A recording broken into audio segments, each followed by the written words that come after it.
So here in lecture 11.7, we're going to continue our exploration of maze routers, and this is the second of 3 lectures in the sequence on the implementation mechanics of the maze router. We left you in the end of the last lecture with some pseudocode, so you know basically how it works. You don't really know what the data structures are yet. Now you certainly know that there's a routing grid, but to date, in all of our little illustrations, the routing grid has been sort of the only central actor in this process. And honestly, the routing grid is part of the process, but it's not the whole thing. You actually need something that just stores the cells in the routing grid that are active, in the sense that they're about to be used to find one of their neighbors to make the routing process sort of expand its search. We need to talk about what those data structures really look like. Turns out they're actually not very complicated, but there's a really core set of ideas that we need to talk about there. That's the first part of this lecture. The second part of this lecture is going to talk about some constraints on what you can do with costs in the inner loop of the router. So we talked about, for example, that vias may have a higher cost. We talked about the fact that we might seed areas of the routing grid with areas of higher cost, so that perhaps we like to put nets there, or perhaps we dislike to put nets there. Are there some constraints on what I'm allowed to do with the cost? And the answer is yes. And interestingly enough, there are some very simple things that we might like to do to the router that sort of break things in some surprisingly big ways. And here's a really interesting one. What if we decide we'd like to put a little bit of extra cost on a wire that actually bends? What if we say that we like wires that go straight, but this is a little more expensive? Something surprising happens. We break the cost functions in some rather deep ways. These things have a name. They're called inconsistent cost functions, and it creates a surprising amount of havoc in the core of the routing engine. And why am I telling you something about havoc in the core of the routing engine? Because every industrial router in the world does this stuff, because it's essential.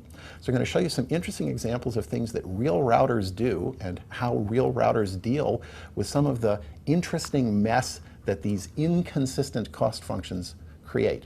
So we're going to first start with a little bit about the core data structures, and then we're going to talk about critical constraints on the cost structure of maze routers. So here in the next lecture on implementation mechanics, part 2 of 3, we're going to talk about data structures first. And there's really 2 key data structures.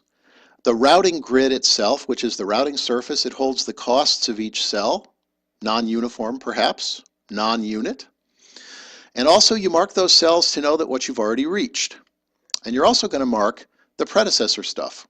So there's basically 3 things going on in the routing grid. What does it cost to use the cell? Have you reached it yet in the expansion process? And the predecessor for the backtrace. We are not putting the path costs in here. We can do this with not very many bits. And the wavefront, which is this new thing from the previous lecture, which holds the active cells to expand the edges of the cell expansion process.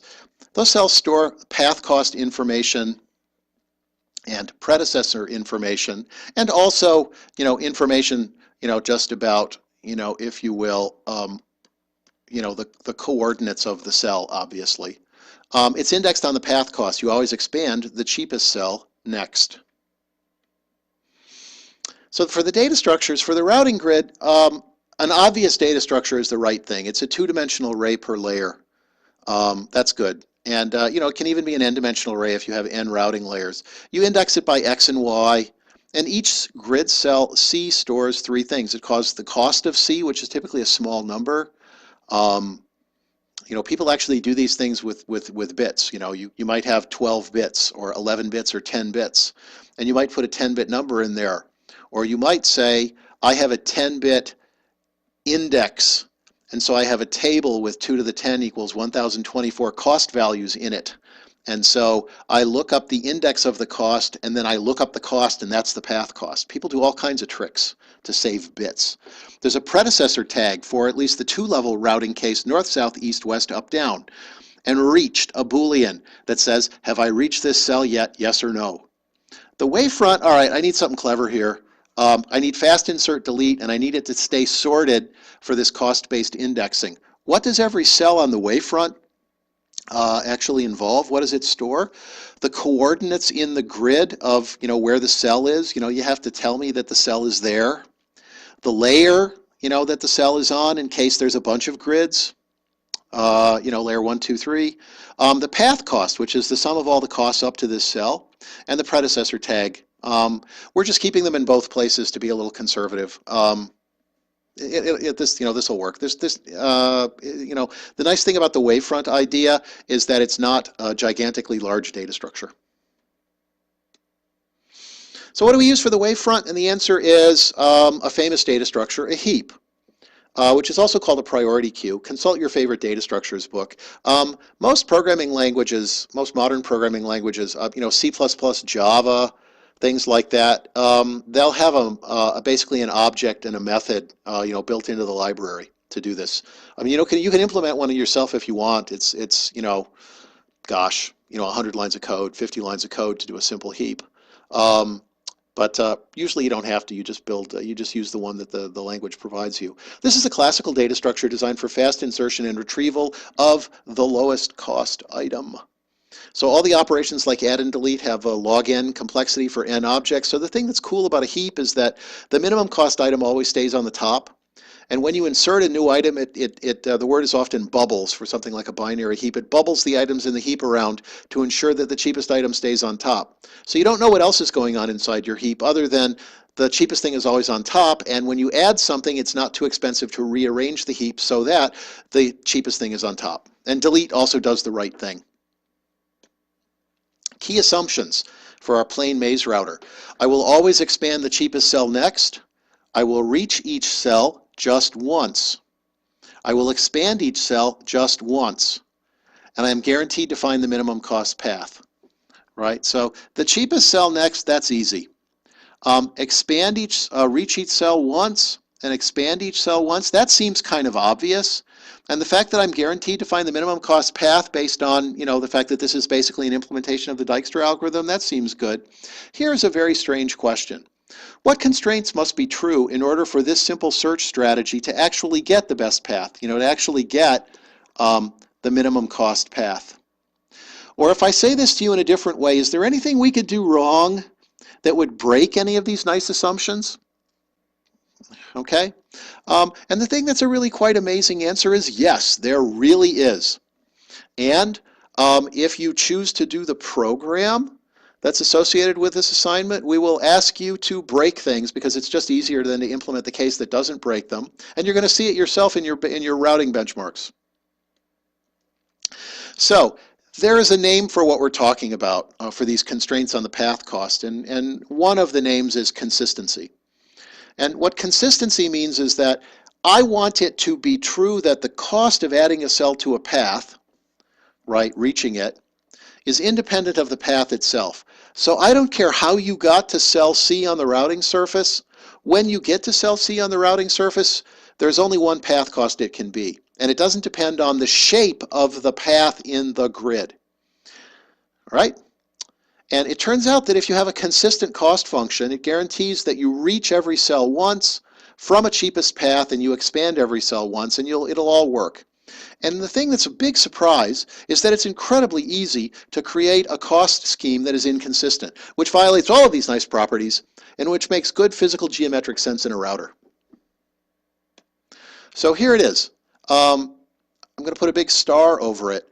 So I've got my diagram again from the expanding reaching diagram, a little bit more to it. So there's a pink cell a pink cell B, which is on the wavefront and it's being expanded.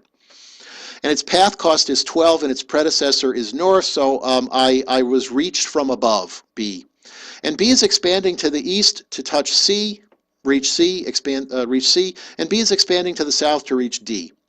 And C costs 3 and D costs 3. So we're expanding B, we're reaching C and D. Here's the new thing. I'm going to penalize paths with bends. I'm just going to add another cost whenever you reach a cell that requires you to turn. And that's actually really easy to tell. So I'm just going to draw the wire. We know that cell B was reached from north because its predecessor is north. So the wire that sort of got to cell B is coming from the north. If we keep expanding and we go into cell D, that wire is a straight line. Okay? But if we expand from cell B and we turn and we go into cell C, that is bending. That's a wire with a bend in it. All right? And so we're going to penalize that. Now, technically, how do you check if there's a bend? You look at the predecessor label you're about to put in the new cell you're reaching, and you look at the predecessor of the cell you're expanding, and if they're different, you made a bend. Right? It's as simple as that. You know, B is a north, C is going to be a west. Those aren't the same, it must be a bend. B is a north, D is going to be a north. No bend. And so here we are, we're going to compute the path cost of C, and it's going to be 17. Why is it 17?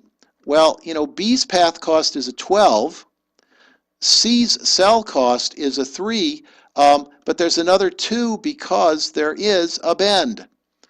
12 plus 3 plus 2 gives 17. And where did the bend penalty come from? We made it up. It's an artifact. We decided it's a parameter. When we reach D and we put it on the wavefront, well, that's going to have a cost of 15. And the reason for that is that B has a cost of 12, D has a cost of 3, and there is no bend. No bend. So there's no 2 added. And so, you know, we've got a problem here, which is that it now depends on how you reached C. It depends on the path that you got to C. And it turns out that it's actually going to break. Some nice things about our router. But it's a perfectly good thing because, you know, bends are bad. We don't want to bend if we don't have to. If you can route something in a straight line, right, you know, do so. And the particular thing that bend penalties prevent, okay, just to be sort of clear about it, is that if I have 2 points and I'm routing, please do not show me this path. I'm going to say bad. Please do not route that path, right? You know, if you're going to route that wire, you know, route that wire either, you know, like that or route that wire like that. Don't route that wire with all those little stair step things in it. You know how you prevent that? You put a bend penalty on your router. So let's try this tiny little example with a bend penalty of 2. And I'm not going to mark the reach bit in each grid cell when you first touch it. And so I'm going to allow the search to revisit previously reached cells. So this grid is 2 grids high and 3 grids across. And the top row is 1, 1, 3, and the bottom row is 2, 1, 1. The upper left corner is the source, and the bottom right corner is the target. And you know, there's only 3 paths here. So one path goes south for 2 cells and then goes east for 3 cells. And its cost is 1 plus 2 plus 2 plus 1 plus 1. And that 2 in the middle of that path cost that I'm putting in red, that's the bend penalty. So it's 1 plus 2 plus 1 plus 1 for the material cost, plus 2 for the bend. And the other way of doing it is you could go east for 3 cells and then south for 2 cells, and the path cost is 1 plus 3 plus 2 plus 1, which is 8, and the 2 that's in red is also a bend. And similarly, you could take a path that has 2 bends in it. I'm just going to highlight them. Bends. 1 plus 1 plus 1 plus 2 plus 2 plus 8. So that path goes to the east for a cell, and then it goes south for a cell, and then it goes east for a cell. So that's a 2-bend path. Clearly, I'd like the path with the 7. But let's actually watch what happens when we do expansion. So here's the grid again, drawn real small. And we expand the source cell, which costs 1. And so we expand the east neighbor, and it costs 2. And we expand the south neighbor, and it costs 3 because that cell's a little more expensive. And then, because we are doing a Dijkstra algorithm, we take the cheapest cell, and that cheapest cell is a 2, and we expand it.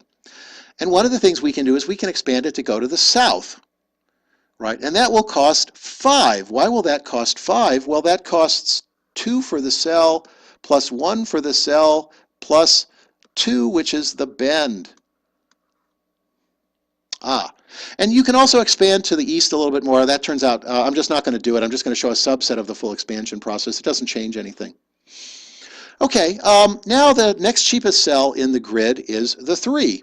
Okay, I'm circling that, and so I'm going to expand that. When I expand the 3, I'm going to expand it to the east, and it costs 6. Why does it cost 6? Well, because it's a 3, the cell costs a 1, which is 4, and it's got a bend. Okay, so I'm going to write it in here. Bend, exclamation point. Okay, so that cell costs 6. Because we are a Dijkstra kind of algorithm, we expand the cheapest cell. So we're going to expand the 5. All right. The 5 expands and it reaches the target with a cost of 8 because it's got another bend in it. 5 plus 2 plus 1 is 8. And so we've got the target, we hit it, and we think, well, are we done? And the answer is no, because, one of the things we could do, we could come back and we could expand the 6 cell, which is still in the heap. We could expand this cell. This cell expands to the east with a cost of 1.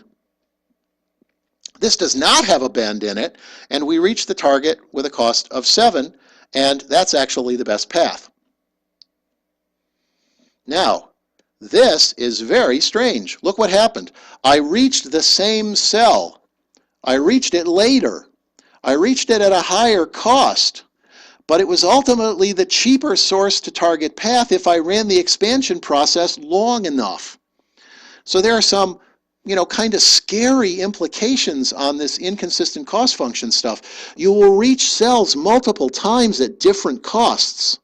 You will have the same cell in the wavefront multiple times at different costs. You can still expand the cheapest cell first, but you cannot quit when you reach the target. How do you know when you're done? How do you know how to terminate the search?